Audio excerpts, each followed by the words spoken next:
السلام علیکم، کیسے ہیں سب؟ ہوپ سو سب ٹھیک ٹھاک ہوں گے۔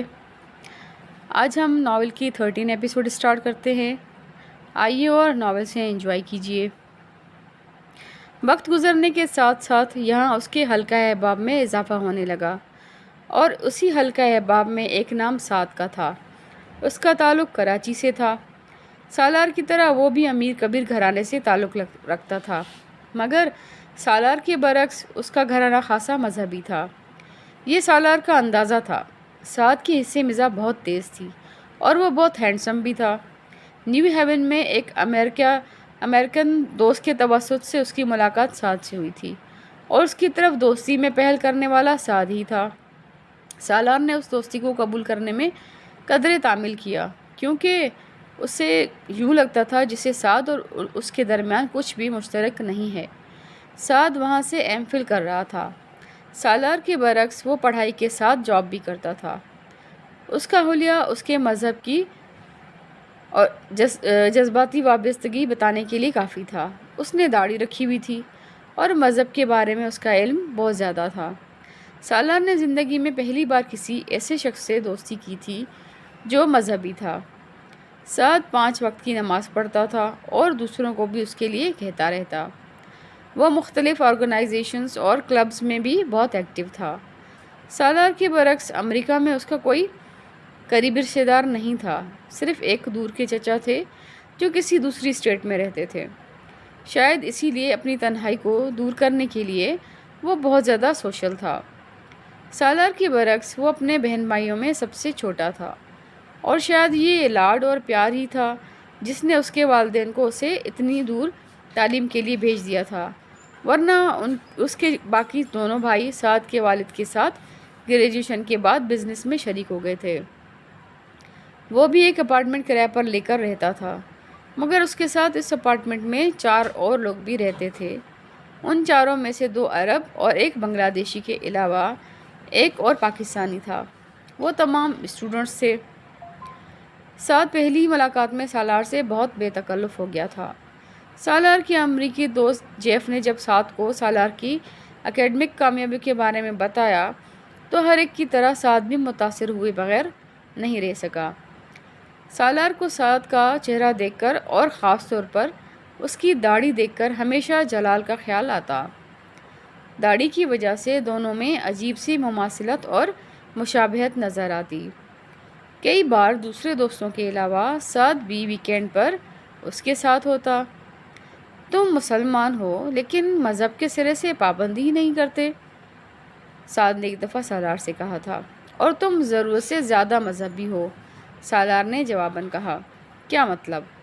مطلب یہ کہ جس طرح تم 5 وقت کی نمازیں پڑھتے رہتے ہو اور ہر وقت اسلام کی بات کرتے رہتے ہو، یہ کچھ اوور ایکٹنگ ٹائپ کی چیز ہو جاتی ہے، سالار نے بڑی صاف گوئی کے ساتھ کہا۔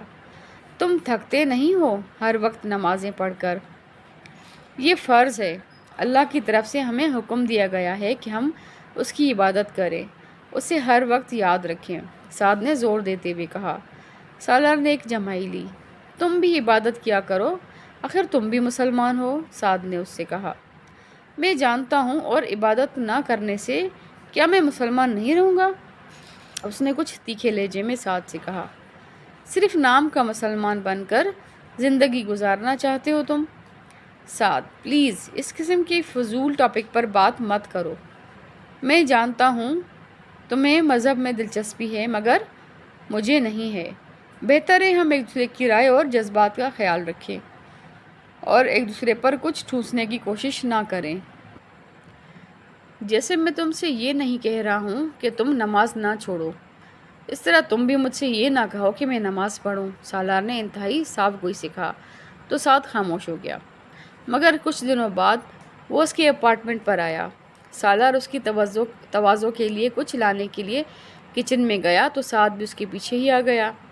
اس نے باتوں کے دوران فریج کھول لیا اور اس میں موجود کھانے کی چیزوں پر نظر دوڑانے لگا۔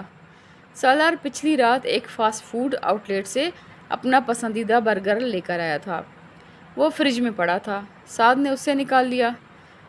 اسے رکھ دو، یہ تم نہ کھانا، سالار نے جلدی سے کہا۔ کیوں؟ سعد نے مائکرو ویو کی طرف جاتے ہوئے پوچھا۔ اس میں پورک، سور کا گوشت ہے، سالار نے لاپرواہی سے کہا۔ مذاق مت کرو، سعد ٹھٹک گیا۔ اس میں مذاق والی کون سی بات ہے؟ سالار نے حیرانی سے اسے دیکھا۔ سعد نے جیسے پھینکنے والے انداز میں پلیٹ شیلف پر رکھ دی۔ تم پورک کھاتے ہو؟ میں پورک نہیں کھاتا، میں صرف یہ برگر کھاتا ہوں کیونکہ یہ مجھے پسند ہے، سالار نے برنر جلاتے ہوئے کہا۔ تم جانتے ہو یہ حرام ہے؟ اسلام میں؟ ہاں۔ اور پھر بھی؟ اب تم پھر وہی تبلیغی ویز شروع مت کر دینا۔ میں صرف پورک ہی نہیں کھاتا، ہر قسم کا گوشت کھا لیتا ہوں، سالار نے لاپرواہی سے کہا۔ وہ اب فریج کی طرف جا رہا تھا۔ مجھے یقین نہیں آ رہا۔ خیر اس میں ایسی بے یقینی والی کیا بات ہے؟ یہ کھانے کے لیے ہی ہوتا ہے۔ وہ اب فریج میں پڑے دودھ کے پیکٹ کو نکال رہا تھا۔ ہر چیز کھانے کے لیے نہیں ہوتی، ساتھ کچھ تیل ملایا۔ ٹھیک ہے تم زیادہ مذہبی نہ صحیح، مگر مسلمان تو ہو، اور اتنا تو تم جانتے ہی ہوگے کہ پورک اسلام میں حرام ہے، کم از کم ایک مسلمان کے لیے۔ سالار خاموشی سے اپنے کام میں مصروف رہا۔ میرے لیے کچھ مت بنانا، میں نہیں کھاؤں گا، سعد یکدم کچن سے نکل گیا۔ کیوں؟ سالار نے مڑ کر اسے دیکھا۔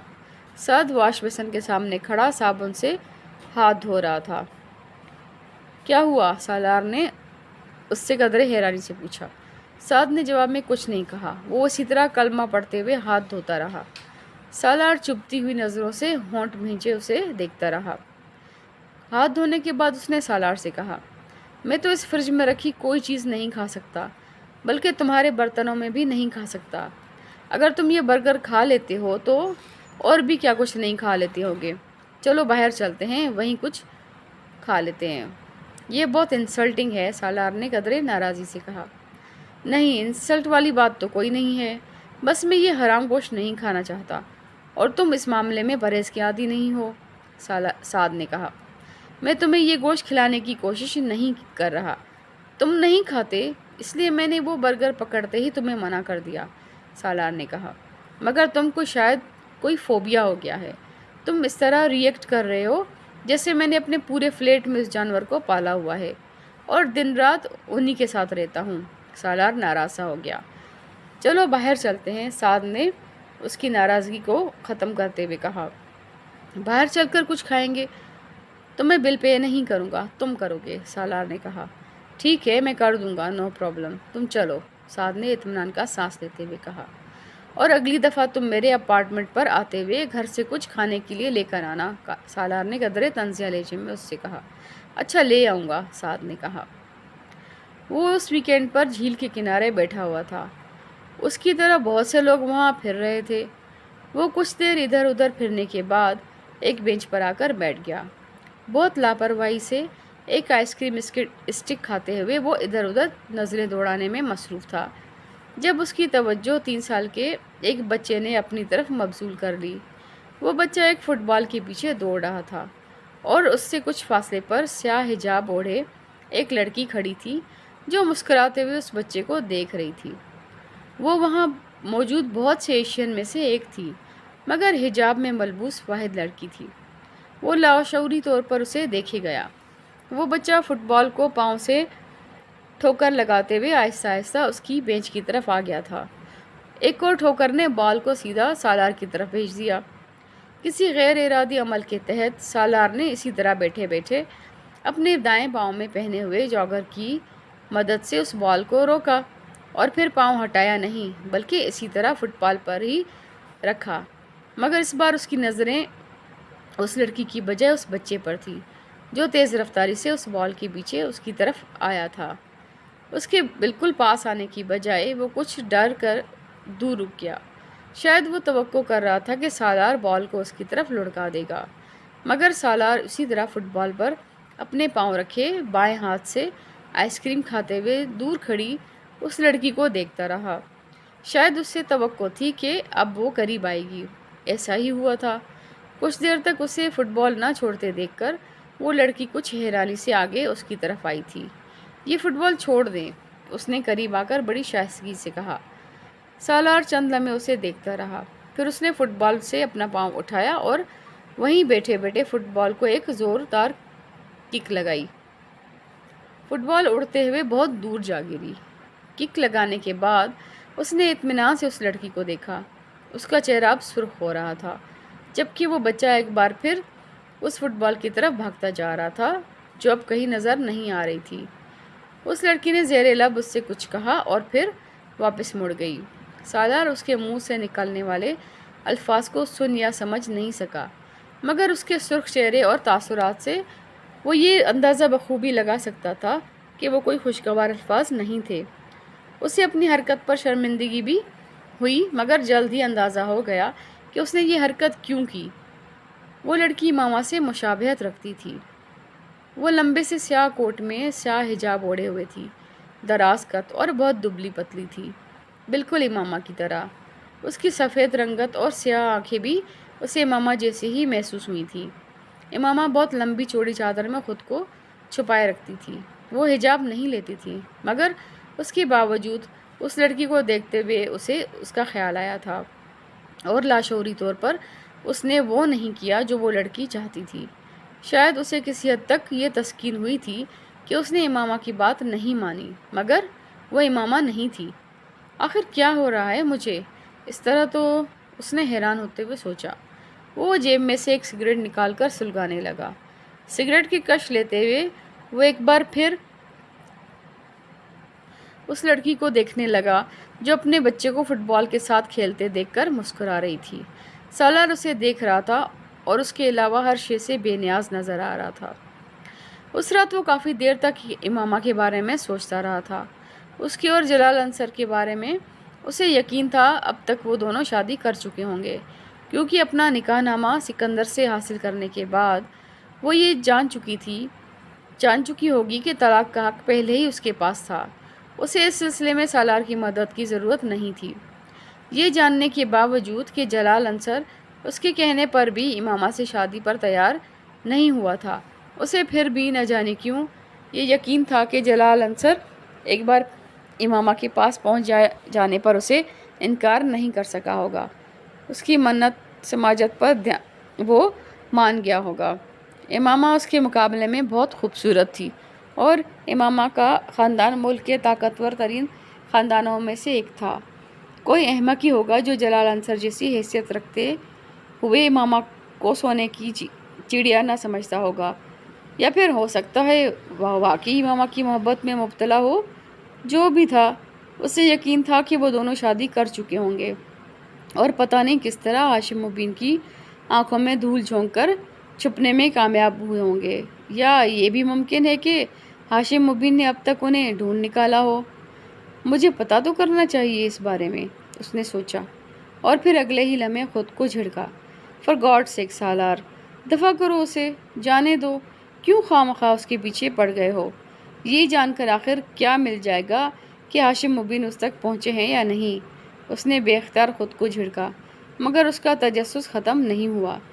واقعی میں نے یہاں آنے کے بعد یہ جاننے کی کوشش کیوں نہیں کی کہ ہاشم مبین اب تک اس تک پہنچے ہیں یا نہیں؟ اسے حیرانی ہو رہی تھی۔ میرا نام وینس ایڈورڈ ہے، وہ لڑکی اس کی طرف ہاتھ بڑھاتے ہوئے بولی تھی۔ وہ اس وقت لائبریری کی بک شیلف سے ایک کتاب نکال رہا تھا جب وہ اس کے قریب آئی تھی۔ سالار سکندر، اس نے وینس سے ہاتھ ملاتے ہوئے اپنا تعارف کروایا۔ میں جانتی ہوں تمہیں تعارف کی ضرورت نہیں ہے، وینس نے بڑی گرم جوشی سے کہا۔ سالار نے اسے یہ نہیں کہا کہ اسے بھی تعارف کی ضرورت نہیں تھی۔ وہ اپنی کلاس کے 50 لوگوں کو ان کے نام سے جانتا اور پہچانتا تھا۔ نہ صرف یہ، بلکہ وہ بریف بائیو ڈیٹا بھی بغیر اٹکے کسی غلطی کے بتا سکتا تھا، جیسے وہ اس وقت وینس کو یہ بتا کر حیران کر سکتا تھا کہ وہ نیو جرسی سے آئی تھی۔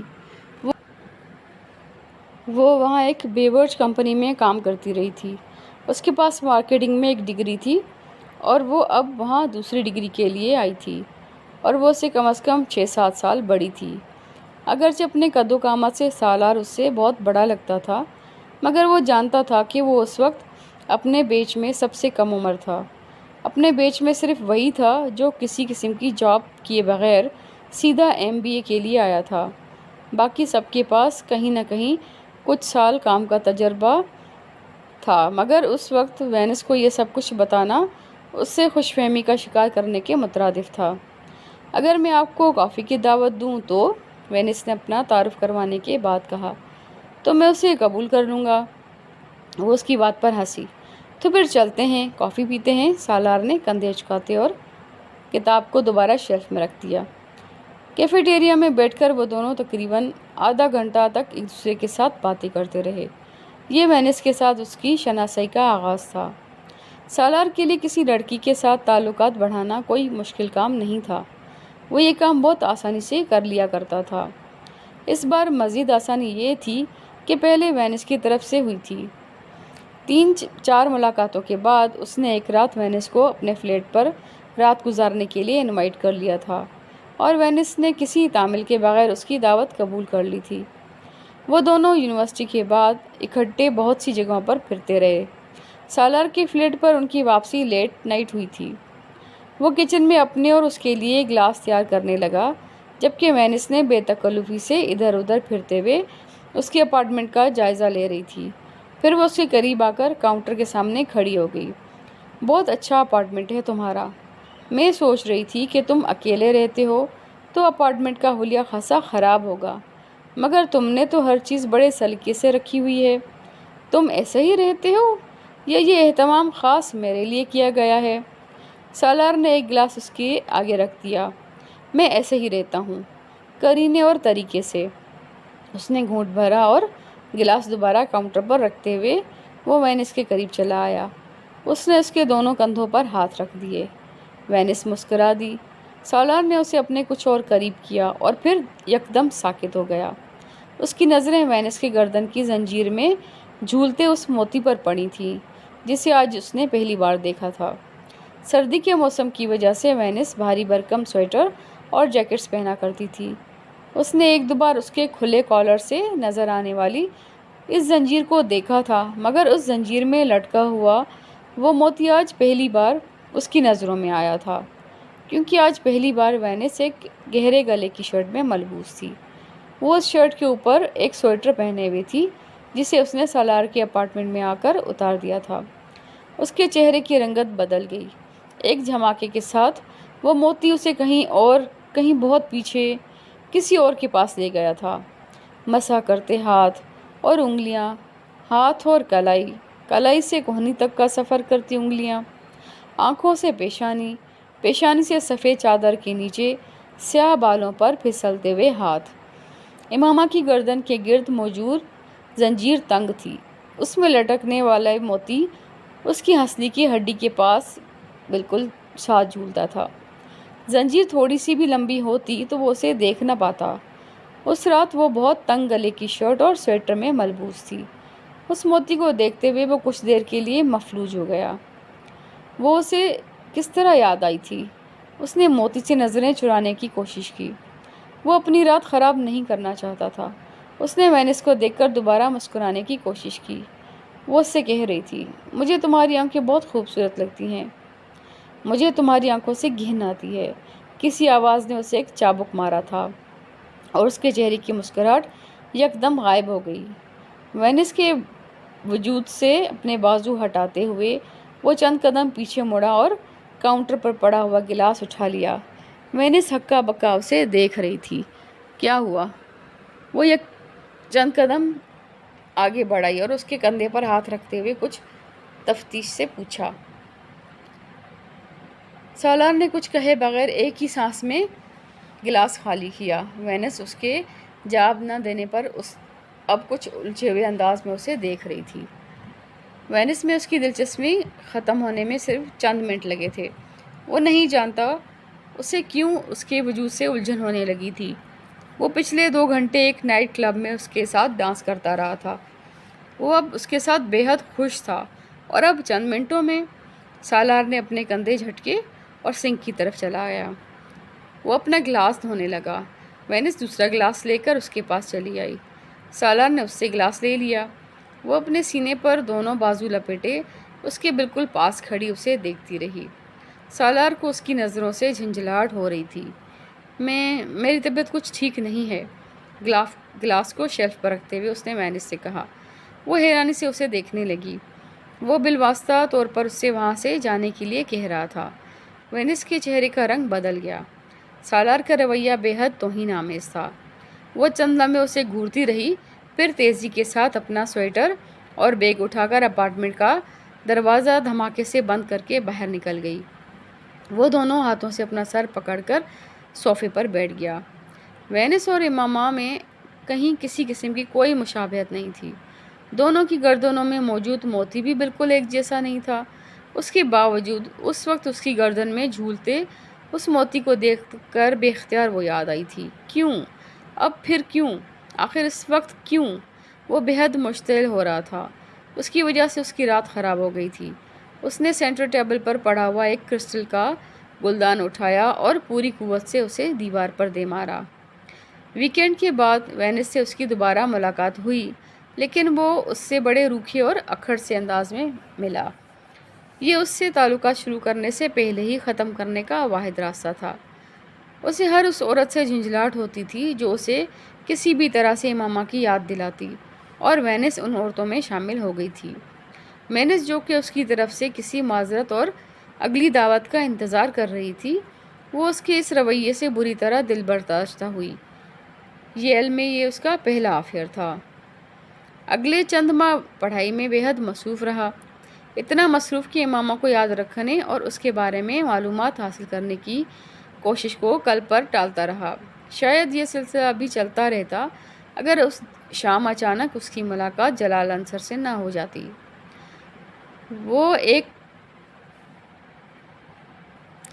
وہ ویکینڈ پر بوسٹن گیا ہوا تھا جہاں اس کے چچا رہتے تھے۔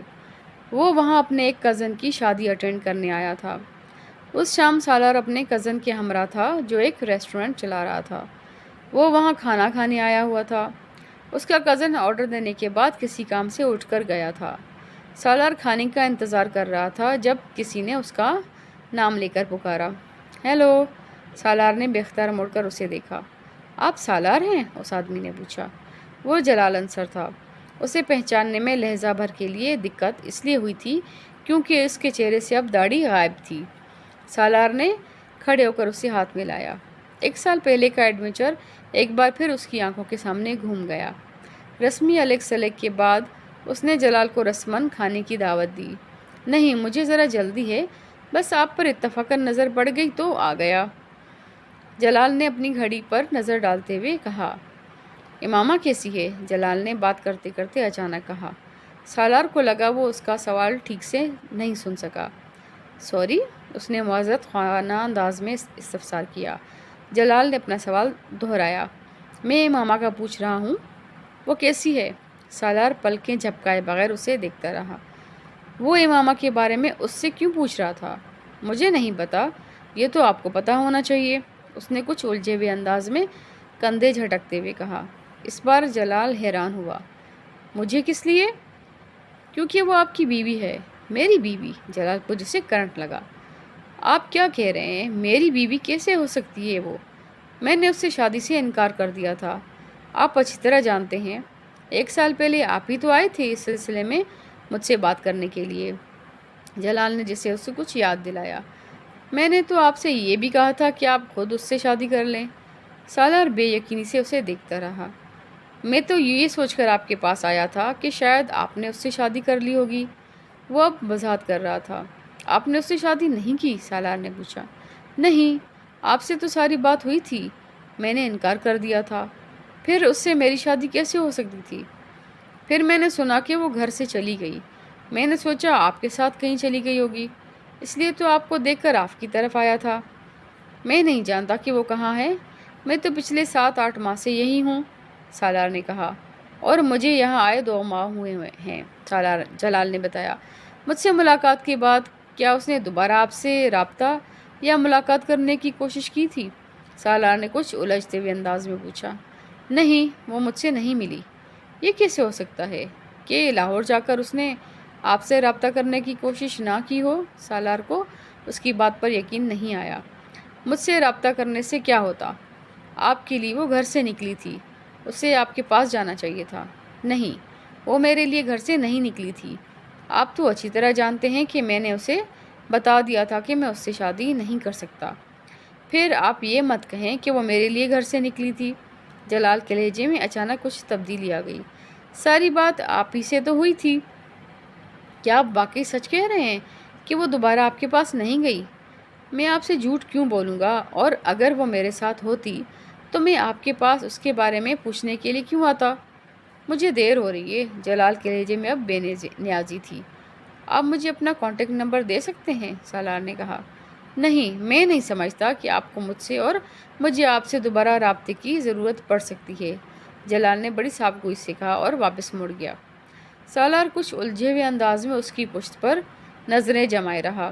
یہ ناقابل یقین بات تھی کہ وہ جلال سے نہیں ملی۔ کیوں؟ کیا اس نے میری اس بات پر واقعی یقین کر لیا تھا کہ جلال نے شادی کر لی ہے؟ سالار کو اپنا جھوٹ یاد آیا۔ مگر یہ کیسے ممکن ہے؟ وہ مزید الجھا۔ میری بات پر اسے یقین کیسے آ سکتا ہے، جبکہ وہ کہہ بھی رہی تھی کہ اسے میری بات پر یقین نہیں ہے؟ وہ کرسی کھینچ کر دوبارہ بیٹھ گیا۔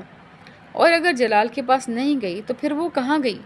کیا کسی اور شخص کے پاس، جس سے اس نے مجھے بے خبر رکھا؟ مگر یہ ممکن نہیں ہے۔ اگر کوئی اور ہوتا تو مجھے اس سے بھی رابطہ کرنے کے لیے کہتی۔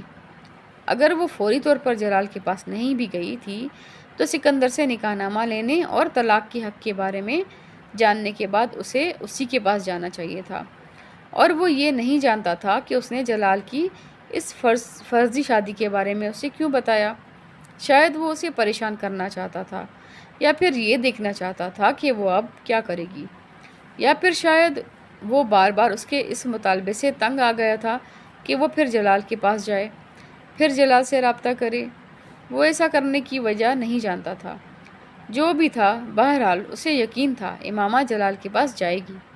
مگر سالار کو اب پتہ چلا تھا کہ اس کی توقع یا اندازے کے برعکس وہ وہاں گئی ہی نہیں۔ بیٹر اب کھانا سرو کر رہا تھا۔ اس کا کزن آ چکا تھا۔ وہ دونوں باتیں کرتے ہوئے کھانا کھاتے رہے، مگر سالار کھانا کھاتے اور باتیں کرتے ہوئے بھی مسلسل امامہ اور جلال کے بارے میں سوچتا رہا۔ کئی ماہ بعد یکدم وہ اس کے ذہن میں پھر تازہ ہو گئی تھی۔ کہیں ایسا تو نہیں کہ وہ دوبارہ اپنے گھر واپس چلی گئی ہو؟ کھانا کھاتے کھاتے اسے اچانک خیال آیا۔ ہاں، یہ ممکن ہے۔ اس کا ذہن متواتر اسی جگہ اٹکا ہوا تھا۔ مجھے پاپا سے بات کرنی چاہیے، انہیں یقیناً اس کے بارے میں کچھ نہ کچھ پتہ ہوگا۔ سکندر عثمان بھی ان دنوں شادی میں شرکت کی غرض سے وہیں تھے۔ وہ واپس گھر آنے کے بعد رات کے قریب جب اس نے سکندر کو تنہا دیکھا تو اس نے ان سے امامہ کے بارے میں پوچھا۔ پاپا، کیا امامہ واپس اپنے گھر آ گئی ہے؟ اس نے کسی تمہید کے بغیر سوال کیا، اور اس کے سوال کرنے پر کچھ دیر کے لیے سکندر کو خاموش رکھا۔ تم کیوں پوچھ رہے ہو؟ چند لمحوں کے بعد انہوں نے درستی سے کہا۔ بس ایسے ہی، اس کے بارے میں اتنا غور و فکر کرنے کی ضرورت نہیں ہے۔ تم اپنی اسٹڈیز پر اپنا دھیان رکھو تو بہتر ہے۔ پاپا پلیز، آپ میرے سوال کا جواب دیں۔ کیوں جواب دوں؟ تمہارا اس کے ساتھ کیا تعلق ہے؟ سکندر کی ناراضی میں اضافہ ہو گیا۔ پاپا، اس کا ایک بوائے فرینڈ مجھے آج ملا ہے یہاں، وہی جس کے ساتھ وہ شادی کرنا چاہتی تھی۔ تو پھر یہ کہ ان دونوں نے شادی نہیں کی۔ وہ بتا رہا تھا کہ ماما اس کے پاس گئی ہی نہیں، جبکہ میں سمجھ رہا تھا کہ لاہور جانے کے بعد وہ اسی کے پاس گئی ہوگی۔ سکندر نے اس کی بات کاٹ دی۔ وہ اس کے پاس گئی ہی نہیں۔ اس نے اس سے شادی کی یا نہیں، یہ تمہارا مسئلہ نہیں ہے، نہ ہی تمہیں اس میں انوالو ہونے کی ضرورت ہے۔ ہاں، یہ میرا مسئلہ نہیں ہے، مگر میں جاننا چاہتا ہوں کہ کیا امامہ آپ کے پاس آئی تھی؟ آپ نے اسے شادی کے پیپرز کیسے بھجوائے تھے؟ میرا مطلب کس کے ذریعے؟ سالار نے کہا۔ تم سے کس نے کہا کہ اس نے مجھ سے رابطہ کیا تھا؟ وہ ان کے سوال پر حیران ہوا۔ میں نے خود اندازہ لگایا۔ اس نے مجھ سے کوئی رابطہ نہیں کیا۔ وہ رابطہ کرتی تو میں ہاشم مبین کو اس کے بارے میں بتا دیتا۔ سالار ان کا چہرہ دیکھتا رہا۔ میں نے تمہارے کمرے کی تلاشی لی تھی اور میرے ہاتھ وہ نکاح نامہ لگ گیا۔ مجھے یہاں بھجواتے ہوئے آپ نے کہا تھا کہ آپ وہ پیپرز امامہ تک بھجوا دیں گے۔ ہاں، یہ اس صورت میں ہوتا اگر وہ مجھ سے رابطہ کرتی، مگر اس نے مجھ سے رابطہ نہیں کیا۔ تمہیں یہ یقین کیوں ہے کہ اس نے مجھ سے رابطہ ضرور کیا ہوگا؟ اس بار سکندر نے سوال کر ڈالا۔ سالار کچھ دیر خاموش رہا، پھر اس نے پوچھا، پولیس کو اس کے بارے میں کچھ پتہ نہیں چلا؟ نہیں، پولیس کو پتہ چلتا تو اب تک وہ ہاشم مبین کے گھر واپس آ چکی ہوتی۔ مگر پولیس ابھی بھی اس کی تلاش میں ہے، سکندر نے کہا۔ ایک بات تو طے ہے سالار کہ اب تم دوبارہ امامہ کے بارے میں کوئی تماشا نہیں کرو گے۔ وہ جہاں ہے، جس حال میں ہے، تمہیں اپنا دماغ تھکانے کی ضرورت نہیں۔ تمہارا اس کے ساتھ کوئی تعلق نہیں ہے۔ پولیس جیسے ہی اسے ڈھونڈے گی، میں وہ پیپرز ہاشم مبین تک پہنچا دوں گا تاکہ تمہاری جان ہمیشہ کے لیے اس سے چھوٹ جائے۔ پاپا، کیا اس نے واقعی کبھی گھر فون نہیں کیا مجھ سے بات کرنے کے لیے؟ سالار نے ان کی بات پر غور کیے بغیر کہا۔ کیا وہ تمہیں فون کیا کرتی تھی؟ وہ ان کا چہرہ دیکھنے لگا۔ گھر سے چلے جانے کے بعد اس نے صرف ایک بار فون کیا تھا، پھر میں یہاں آ گیا۔ ہو سکتا ہے اس نے دوبارہ فون کیا ہو،